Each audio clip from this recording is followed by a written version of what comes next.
Diz Margarida, escrava africana pertencente a Fernando José de Siqueira, que desejando obter sua liberdade mediante a indenização de seu valor, tem para isso seu senhor exigido uma quantia exorbitante que está acima de suas forças.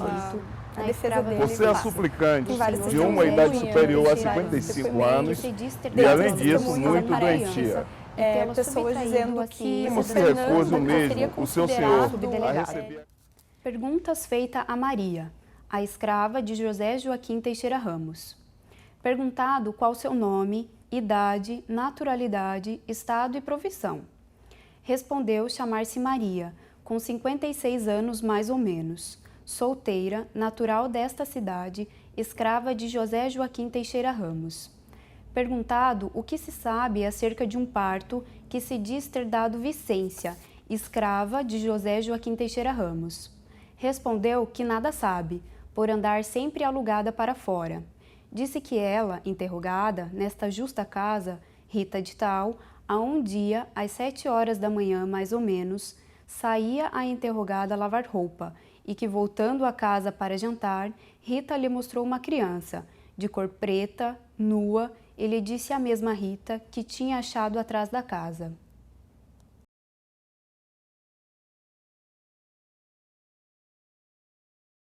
Lá no arquivo nós somos atualmente 4 bolsistas.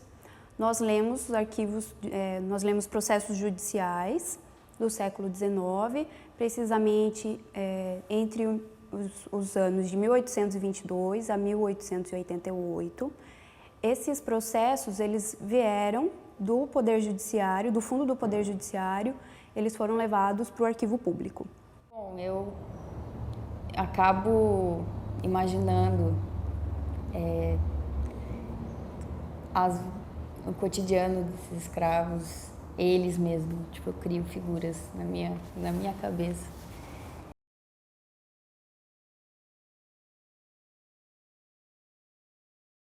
Tem vários casos, né, peculiares, umas coisas muito engraçadas, mas o que mais me chamou a atenção foi o do Fernando. E o Fernando, ele entrou com uma ação com pedido de liberdade, porque ele alegava que ele estava sendo ilegalmente escravizado pelo seu atual senhor, no caso. E ele se defende falando que a mãe dele, Maria, já teria sido liberta, então ele teria que ser livre também. Só que a defesa fala que nessa família, né, na família que tinha vários escravos, 3 Marias, existiam 3 mulheres escravas chamadas Marias, e a mãe dele não seria a Maria liberta, ele estaria tentando confundir o juiz, né, para poder pegar a liberdade. E também uma das testemunhas comentou que a família, né, ele era de um padre inicialmente, e que esse padre e a irmã desse padre já consideravam o Fernando e outros escravos como livres, tratavam eles como livres por terem vindo do mesmo ventre. Então, alguma coisa assim, como se eles fossem irmãos. E assim, isso é bem diferente, assim, né? Nossa, teu escravo é teu irmão, daí você trata ele como não escravo, mas não deixa de ser porque ele foi arrolado como bem em um dos testamentos do padre. Eu sempre gostei muito de trabalhar com escravidão, sempre foi uma coisa que me chamou atenção. E quando eu cheguei para trabalhar aqui e me deparei com os processos, foi muito interessante, foi muito legal, porque o que a gente lê aqui é totalmente diferente do que a gente é acostumado a ler ou ouvir sobre escravidão. No começo é bem difícil, porque você não está acostumado com aquele manuscrito, né? Mas, assim, como eles foram do 888 para trás, então, quanto mais recente, a letra é mais bonita, né? Outra dificuldade também são os jargões do direito, que tem muito, né? São processos judiciais.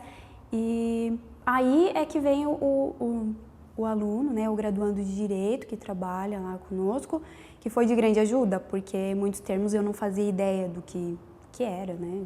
Pela nossa vivência no projeto, ficou bem claro como o direito pode ajudar na pesquisa histórica, na medida em que a gente trabalha com processos judiciais, no século XIX, com escravidão, E no começo isso foi muito presente, assim, as meninas vinham perguntar às vezes, Rafa, o que é os termos, sabe, jurídicos que tinham alguma coisa, às vezes conclusão num processo, conclusão não é o fim do processo, né? Então são coisas que no começo eu pude ajudar muito elas. O processo que eu peguei primeiro começou com um senhor processando o outro, porque tinham vendido o José Meirelles processando o José Ramos, porque o José Ramos vendeu para ele escravos libertos.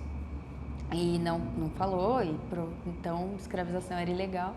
A escravidão na província do Paraná tem alguns aspectos muito interessantes, porque foram experiências de escravidão bastante distintas de áreas que são mais conhecidas, porque foram mais estudadas, como Rio de Janeiro, a região cafeeira de São Paulo, né? Falando do contexto do século XIX. Teve um processo bastante interessante, era uma ação de liberdade do escravo João, que ele propõe essa ação com o intuito de pagar pela sua liberdade. Então, eles fazem uma avaliação do valor da força de trabalho do escravo João. Ele é avaliado, se não me engano, em R$700 mil. Mas o curioso é que ele era credor do seu senhor. Então, no próprio processo, é uma declaração de dívida do senhor dele, dizendo, não, eu devo tantos R$1.000 ao meu escravo João. Então, na hora dele fazer o pagamento do valor pela sua liberdade, ele obtém a liberdade no final do processo, mas dos R$700 mil que ele tinha sido avaliado, ele paga apenas uma parte, porque a outra o senhor dele devia para ele. Então, esse eu achei curioso justamente porque é um escravo que é credor do seu senhor. Uma coisa que eu não imaginava antes de entrar em contato com a fonte, né?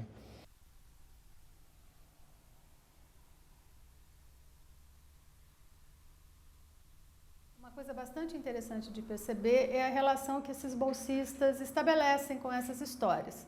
Então, eu me surpreendo muito porque muitas vezes eu os vejo mencionando os escravos como se fossem seus velhos conhecidos, né? Então, tem uma bolsista, Larissa, que fala muito do Barnabé, né?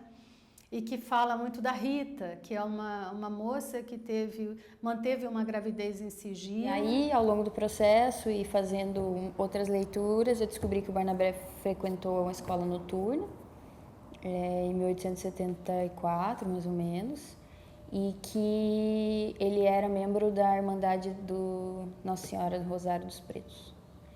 Foi um dos fundadores da 13 de Maio, depois de liberto, porque ele conseguiu se libertar, mas depois, não nesse processo. Esse processo que eu li, ele não consegue.